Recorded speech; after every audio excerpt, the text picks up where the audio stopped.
So I'm a social worker and I work in adult mental health. And at the time I was working in Brooklyn on a mobile crisis team. I was about a block and a half from my apartment and crossing the street to come home, and a man on a motorcycle ran a red light, hit me on my right side, and I flew up in the air, landed face first on the concrete, and suffered terrible, terrible facial and other body damage. So they took me to the nearest hospital, and I wasn't allowed to get up.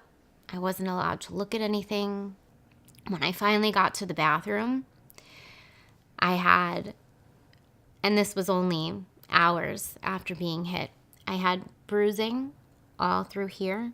And when I opened my mouth, I saw that I was missing my teeth. And there was a cut on my lip that was so deep that it had to be sewn up. And I didn't even know what to do. It was the worst day of my life. Worst day.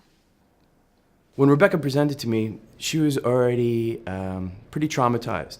She had subsequently suffered a motor vehicle accident, stepping off a curb, and was hit in the face by a motorcycle, who unfortunately fled the scene and left her there. She'd gone through multiple rounds in hospitals where they did some rigid fixation. When we actually saw the patient, we identified the fact that she was deficient of all the facial plate. The trauma to the anterior subsequently evulsed the apex of the teeth, removing the whole premaxilla. So I met Dr. Lupovici, and he said to me, "You're not going to like me, but I'm going to be the doctor who makes you smile." And he was right. I hated him. Every appointment, I cried. We recognized there was a lot more going on. This was a particularly traumatic episode for her. So we just, a little soft touch. My surgical assistant, my office manager, they did wonderful. Rebecca's a patient, you couldn't ask for a nicer woman. We really, as I said, you had to take some time, but that's what we do. We treat everyone the same. In healthcare, sometimes we move away and we forget that there is a patient there, and that's where my staff reminds me constantly. I find this case to be incredibly rewarding on a number of different levels. One, we did get a great surgical and prosthetic result, but what I particularly enjoyed about this case is it was a great example of collaborative efforts.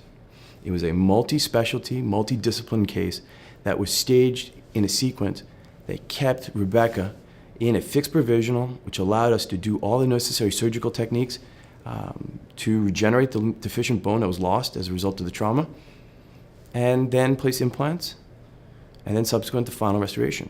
Let me tell you that the first time I bit into an apple after I had these implants in, I cried. I cried from joy because I couldn't believe that I was finally fixed. And the last appointment I had, I looked at him and I smiled. And he said, "I told you I was going to be the one to make you smile." And he was right.